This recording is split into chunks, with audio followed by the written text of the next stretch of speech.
Hi friends, எல்லோரும் எப்படி இருக்கிறீங்க?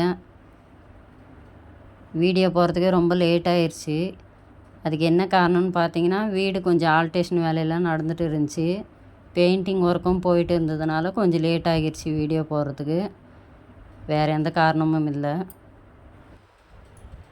கட்லு, பீரோ, இந்த டெய்லரிங் மிஷினு இது வரைக்கும் எல்லாம் கீழவே இருந்துச்சு. மற்ற பொருளெல்லாம் கொண்டு போய் மேலே இருக்கிற ரூமில் தான் போட்டு விட்டுட்டோம். இந்த வேலை முடிகிற வரைக்குமே பார்த்திங்கன்னா சரியாக சமைக்கிறதே இல்லை. காலையில் ஒரு வேளை சமைச்சாவே 3 வேளைக்கு அதையே வச்சுட்டு சாப்பிட்டுட்டு இப்படியே தான் ஒரு 4-5 நாள் இப்படி தான் போயிட்டே இருந்துச்சு. அவங்க அப்பாவும் எங்கள் சின்ன பொண்ணும் பார்த்திங்கன்னா 2 பேரும் பெயிண்டிங் கூடவே எதையும் ஏதோ ஒரு வேலை பண்ணிவிட்டு அப்படியே இருந்துட்டாங்க. வீடு கட்டும்போதே இந்த வேலையெல்லாம் முடிச்சிறது ரொம்பவே நல்லதுன்னு நினைக்கிறேன். ஏன்னா நாங்கள் இந்த வீட்டு வேலை செய்யும்போது தான் அந்த கஷ்டத்தெல்லாம் பார்த்தோம். இதனால் எங்கள் சின்ன பொண்ணு பார்த்திங்கன்னா கொஞ்சம் உடம்பு முடியாமல் கூட ஆகிட்டா. அந்த டஸ்ட்டு அலர்ஜினாலேயே கொஞ்சம் ஹாஸ்பிட்டல் செலவெல்லாம் ஆயிடுச்சு எங்களுக்கு. அதனால் இந்த வேலையெல்லாம் கொஞ்சம் முன்னாடி செஞ்சிடறதே நல்லது. வீடு கொடுத்துன்னு வச்சுட்டு நம்ம செய்கிறதெல்லாம் ரொம்ப கஷ்டமாக இருக்குது இந்த வேலை. அப்புறம் இந்த அண்ணன் இந்த பெயிண்ட் அடிக்கிற அண்ணன் பார்த்திங்கன்னா ரொம்பவே சூப்பராக வேலை செஞ்சாங்க. நம்ம குறை சொல்லாத அளவுக்கு அவங்களே ஒன்று பார்த்து நல்லா முடித்து கொடுத்தாங்க. பொறுமையாக செஞ்சாலுமே நல்லா க்ளீனாக செஞ்சு கொடுத்தாங்க. உண்மையாக ரொம்ப சூப்பராக வேலை செஞ்சு கொடுத்தாங்க அவங்க. ரொம்ப நாளாக எங்கள் வீடு பார்த்திங்கன்னா ஒரு 7-8 வருஷமாகவே ஒரு ஒயிட் கலர்லேயே தான் இருக்கும். ஏன்னா நாங்கள் பெயிண்டிங்கே பண்ணது கிடையாது. வேலை முடிஞ்சு பொருளெல்லாம் கொண்டு போய் கீழே எல்லாம் இறக்கியாச்சு. சரி, நம்ம மேலே அப்படியே அடுப்புலேயே சமைக்கிறதுக்கு ஆரம்பிச்சிட்டேன் நான். அன்றைக்கி பார்த்திங்கன்னா மீன் தான் எடுத்துகிட்டு வர சொல்லியிருந்தேன். எதையும் அரைச்சி ஊற்றியெல்லாம் குழம்பு வைக்கல. சும்மா சிம்பிளாக அன்றைக்கி நைட்டு வரைக்கும் சாப்பிட்ற மாதிரி எல்லாம் தாளித்து அப்படியே குழம்பு வச்சுட்டேன். அதுவும் இந்த மாதிரி விறகு அடுப்பில் செய்யும்போது அந்த குழம்போட டேஸ்ட்டே வேறு லெவலில் இருக்கும். நல்லா சூப்பராக இருந்துச்சு. அன்றைக்கி பார்த்திங்கன்னா மத்தி மீன் தான். மத்தி மீன் தான் குழம்பு வச்சுட்டு பாதி ஃப்ரை பண்ணிடலான்ட்டு எல்லாம் மிளகாத்தூள், மசாலா, உப்பு, கார்ன்ஃப்ளவரு எல்லாமே போட்டு நல்லா பெரட்டி 1 மணி நேரமாக ஊற வச்சுட்டு இருந்தேன். பசங்க 2 பேரும் பார்த்திங்கன்னா கீழே தான் அவங்க பொருளெல்லாம் கொஞ்சம் அடுக்கி வச்சுட்டு இருந்தாங்க. சரி, நானே தனியாக மேலே தான் சமைச்சிட்டு இருந்தேன். அப்புறம் பார்த்திங்கன்னா மீன் ஃப்ரை பண்ணிடலான்ட்டு மீன் தான் பொரிச்சிட்டு இருந்தேன். எங்கள் சின்ன பொண்ணு பார்த்திங்கன்னா மீனே அவ்வளோவா பிடிக்காது. இந்த மீனை பொரிச்சா வேணால் ஒரு 2-3 மீன் சாப்பிடுவா. குழம்பெல்லாம் அவளுக்கு சுத்தமாக பிடிக்காது. இந்த மேலே இருக்கிற ரூம் பார்த்திங்கன்னா கொஞ்சம் ட்ரெடிஷ்னலாக தான் ரெடி பண்ணியிருக்கோம். நிறைய பேர் கேட்ட ஒன்றுன்னு பார்த்திங்கன்னா இதெல்லாம் செட்டப் தானே இந்த மேலே இருக்கிறது அப்படின்னு. மேலே செட் பண்ணது தான். நாங்கள் இந்த வீடியோ எடுக்கிறதுக்குன்னு இல்லை, நார்மலாகவே எங்களுக்கு அடுப்பு வைக்கிறதுக்கு இடம் இல்லைன்றதுனால சரி மாடியிலேயே இந்த மாதிரி செட் பண்ணலான்னு சொல்லி தான் இப்படி ஒரு வீடை செட் பண்ணோம். ஒரு ரூம் போடலான்ற ஐடியாவில் அப்படியே சரி அடுப்புமே போட்டு கொஞ்சம் ட்ரெடிஷ்னலாக எனக்கு பிடிச்சது ட்ரெடிஷ்னல் தான் நிறையா. அதனால் அந்த மாதிரி ட்ரை பண்ணலான்ட்டு அடுப்பு கொஞ்சம் திங்ஸ் எல்லாம் அந்த மாதிரி இருக்கட்டும் அப்படின்றதுக்காக அந்த மாதிரி வாங்கி செட் பண்ணி வச்சது தான் இந்த ரூமு. நிறைய பேர் கேட்ட விஷயம் எதுன்னு பார்த்தீங்கன்னா, நீங்கள் யூடியூப்காகவே இந்த வீடு செட் பண்ணிங்களா அப்படின்ற மாதிரியெல்லாம் நிறைய கேட்டிருந்தாங்க. அப்படியெல்லாம் ஒன்றும் இல்லைங்க. மேலே ஒரு ரூம் இருந்தால் நம்மளுக்கு தேவைப்படும். இந்த மாதிரி சமைக்கிறதுக்கு மற்ற எல்லாத்துக்குமே யூஸாக இருக்கும். எக்ஸ்ட்ரா கீழே இருக்கிறது ஒரே ரூம் தான். அதனால் மேலே இந்த மாதிரி ஒன்று செட் பண்ணலாம் அப்படின்றதுக்காக தான் சரி இப்படி அடுப்பு வைக்கிறாப்புல செட் பண்ணியிருக்கிறோம். இந்த மீன் பொரிச்சிட்டு இருக்கும்போதே பார்த்திங்கன்னா எங்கள் சின்ன பொண்ணு பெரிய பொண்ணும் 2 பேர் சுடவே அப்போவே 2-3 மீன் எடுத்து சாப்பிட்டாங்க. சரி, அவங்க விருப்பம் அப்படி இருக்கும்போது சாப்பிட்டுட்டோம். சாப்பிடும்போது சரியாக சின்னவ சாப்பிடவே மாட்டா. சரி அப்படியே சாப்பிட்டுக்கிட்டோம் அப்படின்னு அவளுக்குமே 2-3 மீன் பிச்சு போட்டு கொடுத்து சாப்பிட வச்சிட்டோம். அதுக்கப்புறம் தான் சரி நாங்கள் எல்லாம் ஒன்றா உக்காந்து சாப்பிட்றதே அந்த நைட் டைமில் மட்டும்தான் எல்லோரும் சேர்ந்து ஒன்றா உக்காந்து சாப்பிட்றது. பகலில் பார்த்திங்கன்னா ஸ்கூலுக்கு அவர் வேலைக்கு நாங்கள் ஆளுக்கு ஒரு பக்கம் இருப்போம். எல்லோரும் ஒன்றா உக்காந்து சாப்பிட்றதே கிடையாது. அந்த நைட் டைம் மட்டும் எல்லோரும் ஒன்றா உக்காந்து சாப்பிட்றதா ஒரு ஸ்பெஷலான விஷயம். அதுவும் பார்த்திங்கன்னா மொட்டை மாடியில் நல்லா காற்றோட்டமாக நல்லா மீன், சாதம், மீன் குழம்பு எல்லாமே சூப்பராக இருந்துச்சு. அந்த மாதிரி உட்காந்து சாப்பிடும்போது இன்னுமே ஒரு வாய் எக்ஸ்ட்ரா சாப்பிட்ற மாதிரி அவ்வளோ ருசியாக இருந்துச்சு.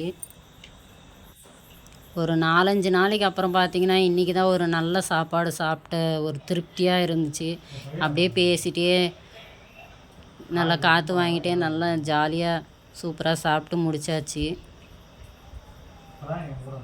இந்த வீடு பார்த்திங்கன்னா பகலில் கொஞ்சம் கஷ்டமாக இருக்கும். ஏன்னா வெயில் நேரத்தில் சமைக்கவே முடியாது ஷீட்டுன்றதுனால.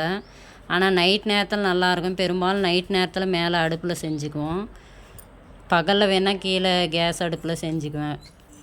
அன்றைக்கி மறுநாள் காலையிலேயே எழுந்திரிச்சி எல்லாம் அடுக்கி முடிச்சாச்சு. சரி காலையில் சமையல் ஆரம்பிச்சிருவோன்னு சொல்லி சீக்கிரமே எழுந்திரிச்சி குளித்து சரி பொங்கல் ரெடி பண்ணலான்னு சொல்லி தான் பச்சை அரிசியும் பைத்தம்பருப்பும் போட்டு ஊற வச்சுருந்தேன். அப்படியே குழம்புக்கு பார்த்திங்கன்னா துவரம்பருப்பு போட்டு ஊற வச்சுட்டு கொஞ்சம் ஊறிடுச்சுன்னா சீக்கிரமாக வெந்துடும். அதனால் சரி அதுக்கப்புறம் தக்காளி, பூண்டு, சின்ன வெங்காயம் எல்லாம் கொஞ்சம் அப்படியே நறுக்கிட்டு இந்த பொங்கலுக்கு பார்த்திங்கன்னா பெரும்பாலும் காய் போட்டு சாம்பார் வைக்கிறத விட இந்த மாதிரி பருப்பு, தக்காளி வெறுமனே போட்டு இந்த மாதிரி சாம்பார் வச்சோம்னா சூப்பராக இருக்கும். அது வேறு லெவலாக இருக்கும். அப்படியே பொங்கலுக்கு பருப்பும் அரிசியும் ஒரு அடுப்புலையும் சாம்பாருக்கும் இன்னொரு அடுப்புலையும் வச்சு விட்டுட்டு அப்படியே வெளி வேலையெல்லாம் கொஞ்சம் பார்த்துட்டு தண்ணி பிடிக்கிற வேலையெல்லாம் கொஞ்சம் பார்த்துட்டு அப்படியே பாத்திரம் விளக்குறது இந்த மாதிரி வெளி வேலையெல்லாம் கொஞ்சம் பார்த்துட்டு இருக்கும்போதே அது வெந்துருச்சு. ஃபர்ஸ்ட் டைமில் வாய்ஸ் ஓவர் கொடுக்கறதுனால எப்படி பேசுறது எந்த மாதிரி பேசுறதுன்னு கூட எனக்கு சரியாகவே தெரியல. எங்கள் பொண்ணு இப்படி பேசு அப்படின்னு சொல்லி கொடுத்துட்டே இருந்தா. சரி அதை வச்சு நானும் மேனேஜ் பண்ணி அப்படியே பேசிகிட்டே இருந்தேன். எங்கள் சின்ன பொண்ணு பார்த்திங்கன்னா எந்த வேலையும் அவ்வளோவா அவள் செய்ய மாட்டா. பூண்டு உரின்னு சொன்னால் அந்த பூண்டு உரிக்கிற வேலையை வரைக்கும் எனக்கு சொல்லாது. வேறு எதுனாலும் சொல்லுன்னு சொல்லி பூ கட்டுற வேலையை தான் கொடுத்துட்டு இருந்தேன். ஆனால் பூ நல்லாவே கட்டுவாள். எவ்வளோ பூவாக இருந்தாலும் உட்காந்து கட்டிடுவா. எங்கள் பெரிய பொண்ணுக்கு அந்த பூ கட்டுற வேலையெல்லாம் கொடுக்கவே கூடாது. அவளுக்கு தெரியவும் தெரியாது. எல்லோரும் நினைப்பீங்க இவ்வளோ நாளாக ட்ரெடிஷ்னலாக மேலேயே வீடியோ போட்டு இப்போ ஏன் கீழே இந்த மாதிரியெல்லாம் எல்லாத்தையுமே போடுறீங்கன்னு கேட்பீங்க. அதுக்கு மெயின் காரணம் எங்கள் பெரிய பாப்பா தான் வீடியோ எடுக்கிறது. காலேஜ் போகிறதுனால அவளுக்குமே டைம் இருக்கிறது இல்லை.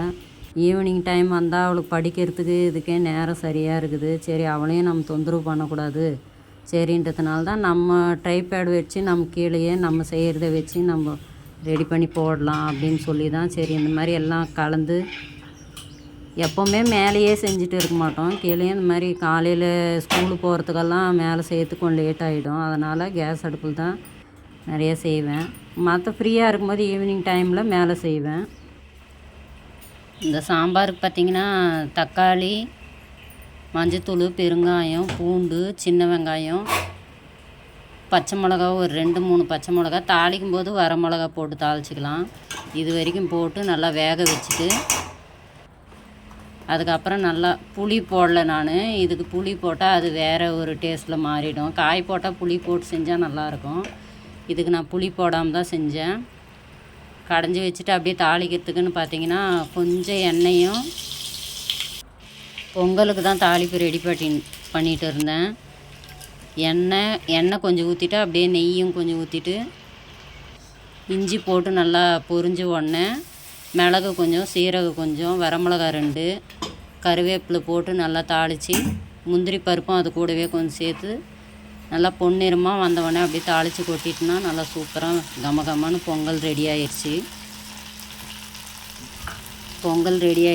அப்படியே சாம்பாருக்கும் தாளித்து கொட்டியாச்சு. நான் தேங்காய் சட்னி வீடியோ எடுக்கலை. ஆனால் தேங்காய் சட்னி தான் ரெடி பண்ணியிருந்தேன். பொங்கல், சாம்பார், தேங்காய் சட்னி சூப்பராக மணக்க காலை டிஃபன் நல்லா சூப்பராக சாப்பிட்டாச்சு. ஃபர்ஸ்ட் டைம் பேசுனதுனால சரியாக பேசியிருக்கிறேனான்னு தெரியல. நான் சரியாக பேசலைன்னா நீங்கள் கமெண்ட்டில் சொல்லுங்கள். நான் அதை அடுத்த வீடியோவிலலாம் கொஞ்சம் கொஞ்சமாக மாற்றிக்கிறேன். இந்த வீடியோ பிடிச்சிருந்தா லைக் பண்ணி சப்போர்ட் பண்ணுங்கள்.